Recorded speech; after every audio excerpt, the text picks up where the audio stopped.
The Blue Beetle first appeared by Fox Comics in August 1939 issue of Mystery Men Comics with art by Charles Nicholas Wojciechowski as Charles Nicholas, though the Grand Comics database tentatively credits Will Eisner as the scripter. Blue Beetle has starred in a comic book series, comic strip and radio serial, but like most golden age of comic book superheroes, fell into obscurity in the 1950s. The comic book series saw a number of anomalies in publication. 19 issues, issue 12 through issue 30, were published through Holyoke Publishing. No issue 43 was published. Publication frequency varied throughout the run, and there were gaps where issues were not published, with large ones occurring in early 1947 and between mid-1948 and early 1950. In the mid-1950s, Fox Comics went out of business and sold Blue Beetle's rights to Charlton Comics. Charlton published a few sporadic adventures of the Golden Age character before revamping the hero in 1964. Charlton tried 3 times to use the character to carry a self-titled series. 2 of the attempts retained the numbering of the previous title, and were eventually replaced with new titles that carried on the numbering. The new series was short-lived.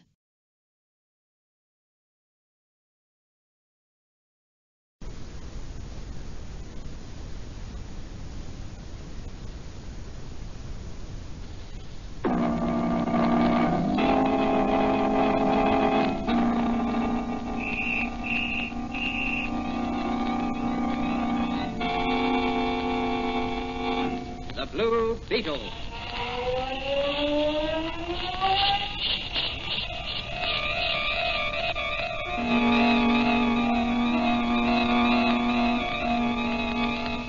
Sweeping down upon the underworld to smash gangland comes the friend of the unfortunate, enemy of criminals. A mysterious, all-powerful character, a problem to the police, but a crusader for law. In reality, Dan Garrett, a rookie patrolman, loved by everyone but suspected by none of being the Blue Beetle. As the Blue Beetle, he hides behind a strange mask and a suit of impenetrable blue chain armor, flexible as silk but stronger than steel.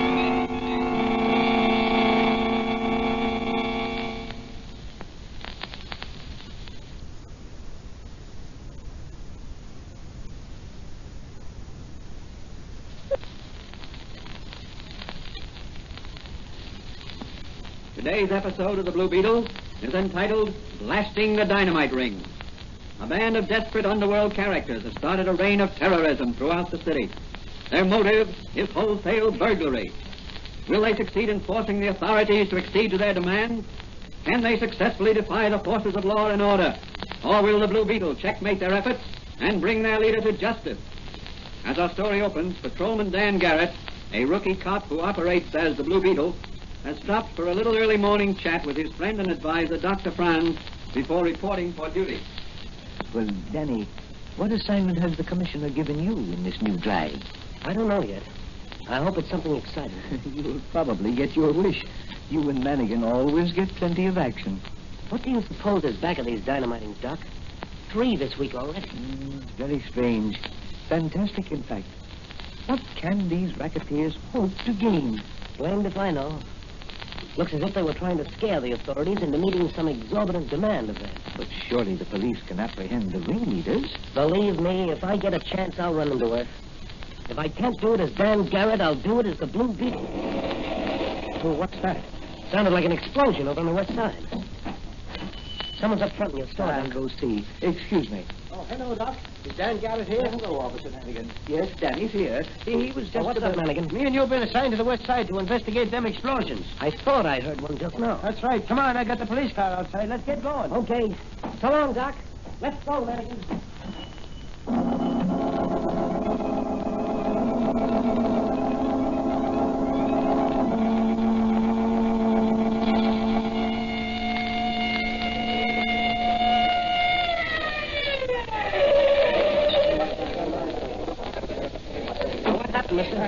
That furniture factory that blew up. Furniture? Yeah.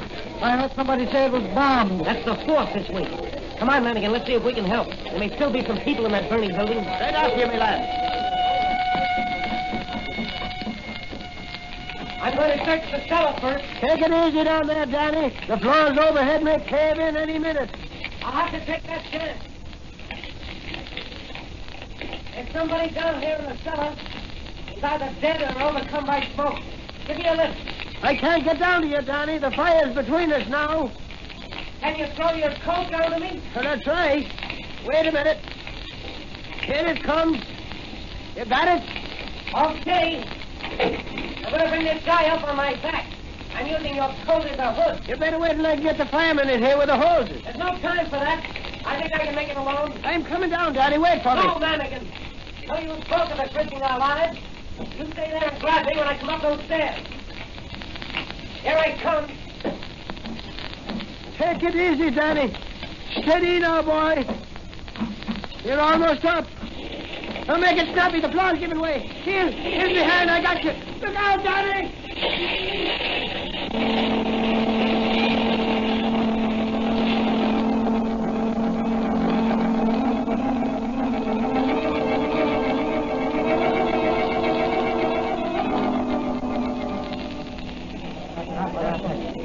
He's coming around. Yeah, he'll be all right. Look, he's opening his eyes. I sure is a brave cop. Yeah. Danny, are you all right? Did I get the old man out? Oh, you did that, boy. Thanks to you. I didn't do nothing. You done it all. Mannigan, if you hadn't been there to give me a pull, I'd have collapsed right at the head of the... Well, now, you'll be all right after a rest and plenty of fresh air in your lungs. Here comes the ambulance for the old man you saved. Why don't you take a ride along with them? Maybe they'll give you a bed and a good meal, too, at the hospital. Well, I think I'll take the ride. That bed and meal can wait. I want to talk to that old man when he regains consciousness. He may give me a clue to that dynamiting.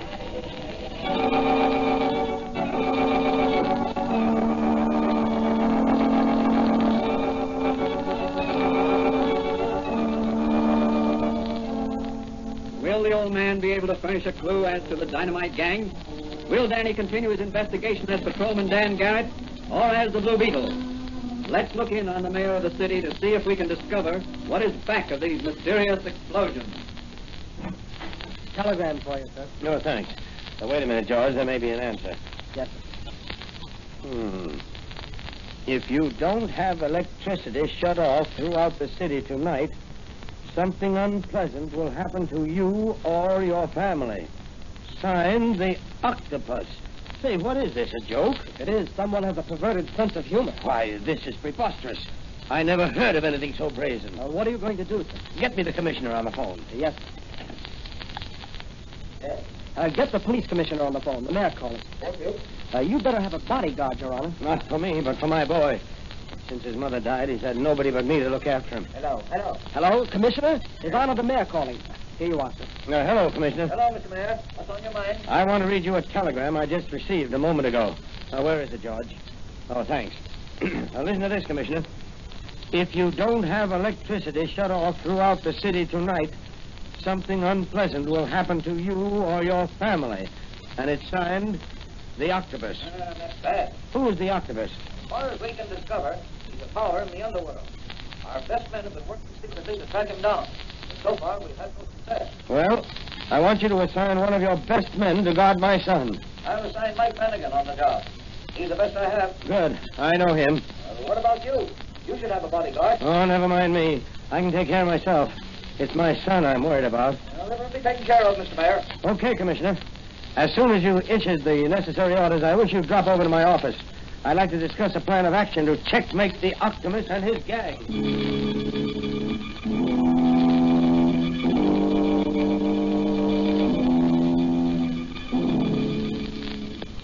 In the meantime, Dan Garrett has talked with the old man whom he saved from the burning building. He learns that just before the explosion, the old man, who was the janitor of the factory, saw a bearded man with a limp disappearing up the stairs just outside the boiler room. Danny decides to keep an eye out for a bearded man with a limp.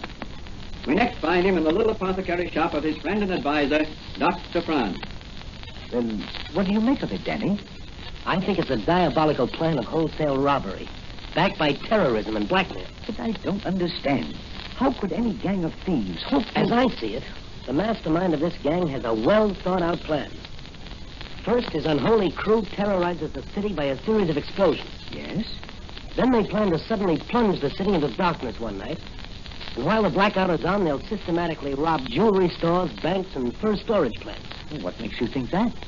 The mayor got a telegram today warning him that unless he orders the city's power supply shut off, something unpleasant will happen to him or his family. But that's preposterous. I never heard of such unmitigated nerve. These men are desperate characters, and their chief is a cold-blooded fiend. What's the mayor doing about it? He's talked with the commissioner of police. The commissioner assigned Madigan to guard the mayor's young son. He's also ordered every known gang hangout in the city raided. Every racketeer, big or small, is to be arrested. Brought in for questioning. And what are you going to do? I'm going to put on my Blue Beetle armor. Going to take a little trip down to the municipal power plant. I have a peculiar feeling the Blue Beetle will come to grips with some of that gang tonight.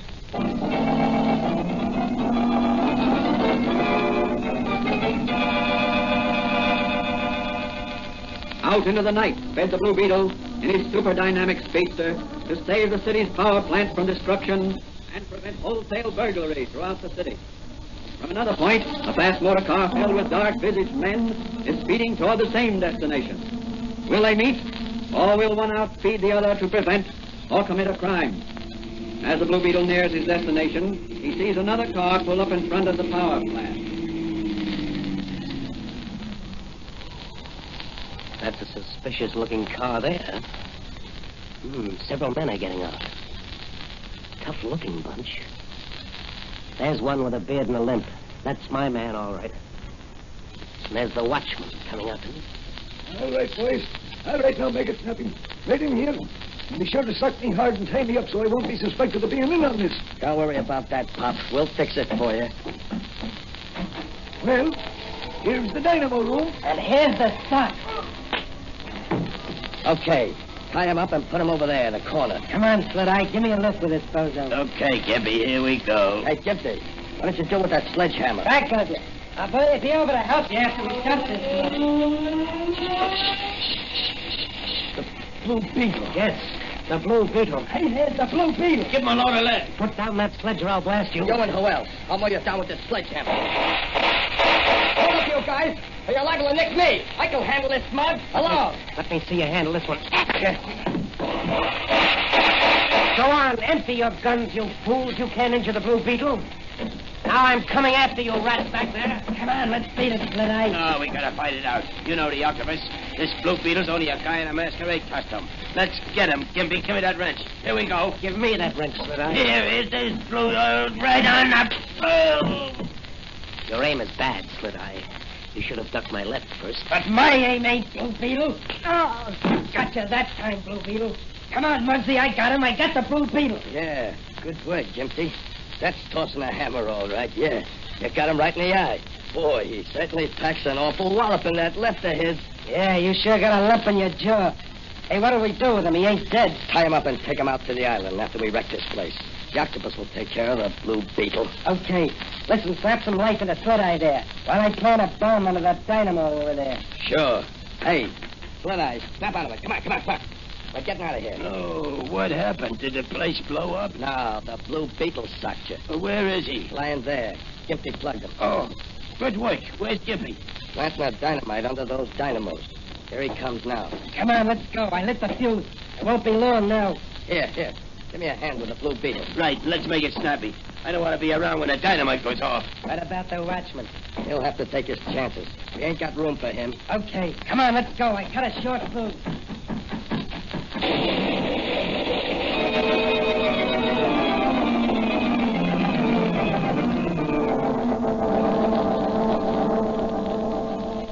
What will happen to the Blue Beetle when the octopus gets him in his power?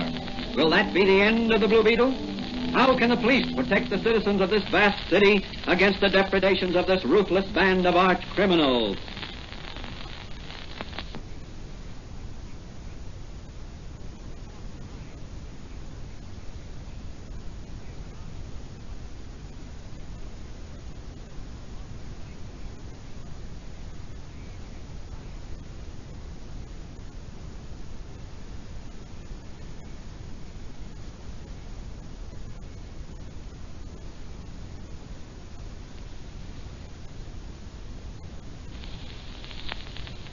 all night long in the inky darkness caused by the disabled powerhouse, a band of hoodlums and underworld characters ravaged the city, bombing buildings, setting fires and robbing banks and jewelry stores. The police and fire departments did heroic work trying to stem the tide of terrorism. In the morning, the aroused populace stormed the doors of City Hall, demanding protection. Where's the mayor? Why don't he do something? Yes, homes and stores are being looted. Our factories are being dynamited, burned. What's the police doing about it, huh? Where's the commissioner? What do we pay taxes for? Look, the doors are open. Hey, there's the mayor's secretary. Yes, well, the mayor's with him. Quiet, everybody. The mayor's going to speak. Fellow citizens, I know you have put in a terrible night. We have. Quiet! Let the mayor talk. Many of you have lost valuables. Some of you have had your shops broken into or your factories burned by the members of this band of money-mad cutthroats. Yes, you're right. Yes, my friends, you all have suffered losses. I, too, have suffered a great loss. Last night, at about 9 o'clock, my young son was kidnapped. And so when I say to you, my fellow citizens, that I shall leave no stone unturned to apprehend these malefactors, I am sure you will believe me and be patient with me and the Commissioner of Police. Hey, Mr. Mayor, how about throwing me in as a deputy? Yes, me too. I was in the army. I can shoot. Thank you, my friend. But I got 2 grandsons. Thank you. I suppose there are some of you who would like to assist in this drive, and if there are, report to the Commissioner at Police Headquarters. He can use every fighting man he can get. Now I must get back to my office and plan a campaign that will rid this city forever of this criminal scum.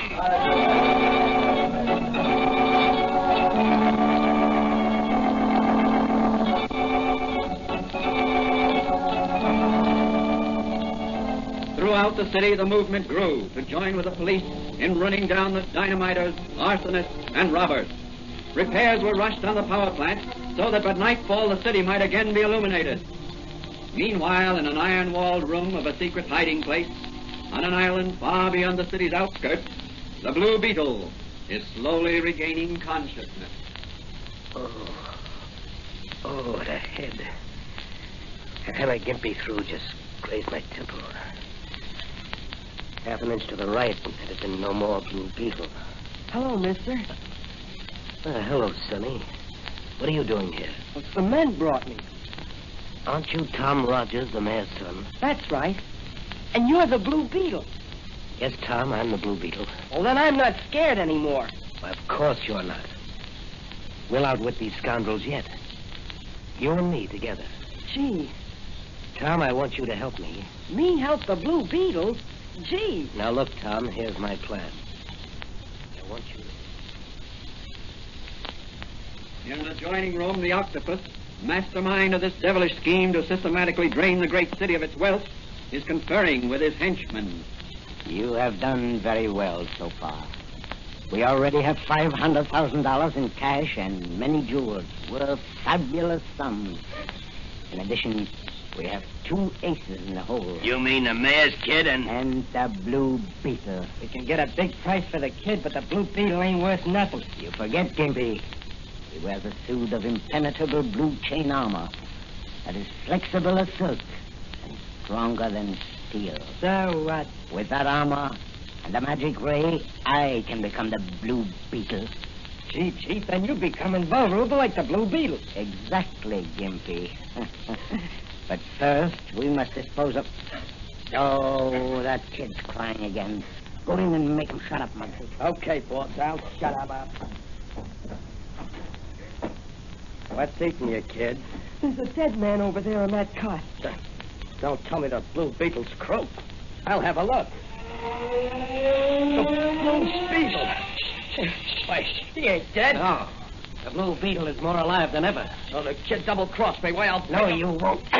You white-livered skunk, because I'm going to... Help me! He's got a Blue Beetle. Give it to him good. The Blue Beetle just knocked out Sled. Oh, yeah? Come on, we'll finish him off this time. All right, Slit Eye, come and get me. I'll get you all right with this, you... How do you like those potatoes, Slit Eye? You're next, Skimpy. You've got no hammer to throw this time. Knock him good, Blue Beetle. Boy, right on the button. Now for the octopus.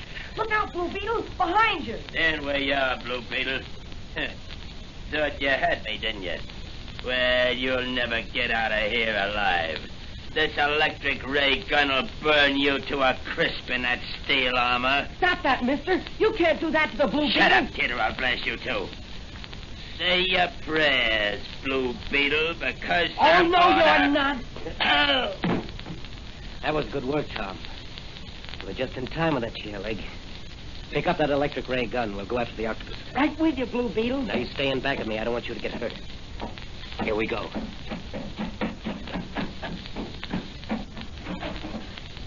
He's disappeared. There he goes.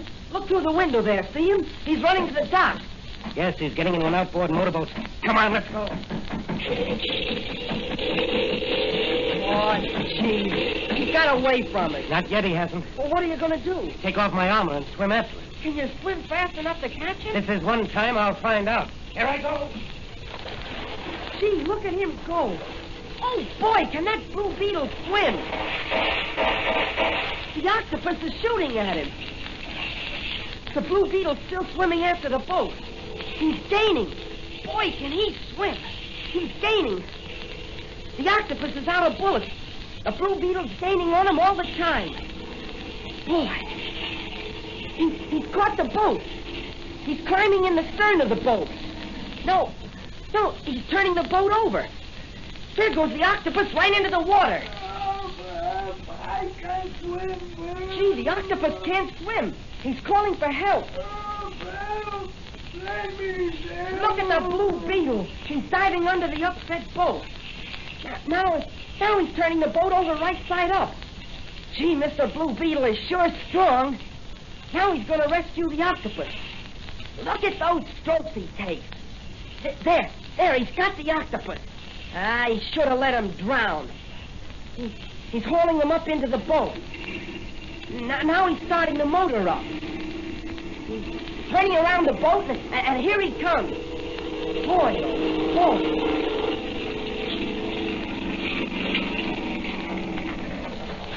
Gee, Blue Beetle, that was swell.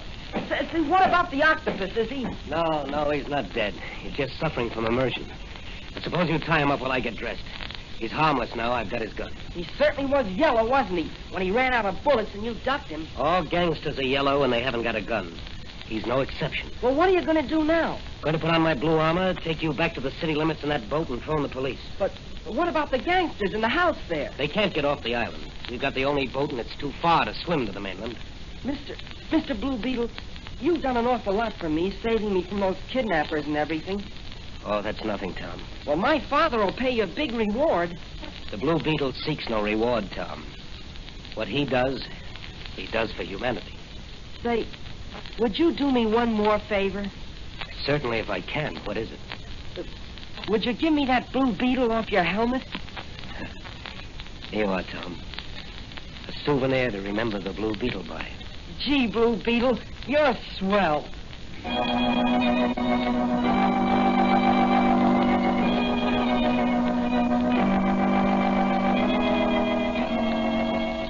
And so the Blue Beetle brought another gang of criminals to justice, turning them over to the police, but himself remaining hidden behind the disguise of the Blue Beetle. Later that day, after setting Tom, the mayor's son, ashore at the city dock and phoning the police where to find the octopus and his cohorts, he disappeared as the Blue Beetle to turn up later at Dr. Fran's little apothecary shop as Patrolman Dan Garrett. You say, Dan, the octopus was about to shoot you with this electric ray gun you brought back with you? Yes. He threatened to burn me to a crisp in my metal armor. Oh, what a fiendish idea. But very ingenious. I'd have been roasted alive without a clue as to the cause of my death if it hadn't have been for young Tom Rogers sneaking from behind and knocking Slit Eye out with that chair leg. Yes. Well, I'd better invent a non-conductive lining for your Blue Beetle armor, just in case you run into another electric ray gun. That's a swell idea. You know, Doc, if I had the... Just a minute, Dan. Hello? Hello. This is Mannigan. Is Danny there? Yes, just a minute. It's for you, Dan. Oh, thanks, Doc. Hello, Dan Garrett speaking. Hey, Danny. You're wanted at police headquarters immediately. Me and you have got a swell new assignment. Oh, yes? Where? Out at John Doe's Carnival. Well, what's up? Some slot machine racketeers are trying to make John Doe install some crooked slot machines. Okay, Mannigan, I'll be right over. I've got to get going, Doc. It's a new assignment. Never a dull moment in this business. Well, you said you craved action. Yeah. Well, so long, Doc. I may be seeing you tonight.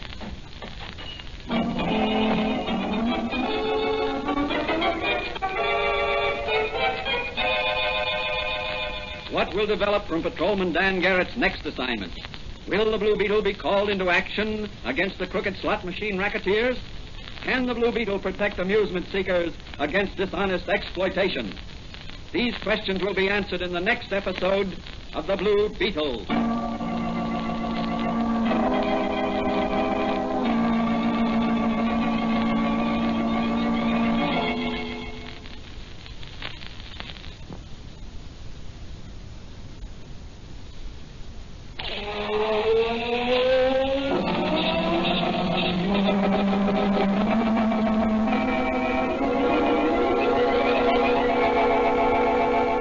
The Blue Beetle is a copyrighted Fox feature appearing in Mystery Men Comics magazine and the Blue Beetle magazine, on sale at your newsstand. The Blue Beetle is on the air twice a week on this same station. Consult the broadcast schedule in your local newspapers. And don't forget to listen.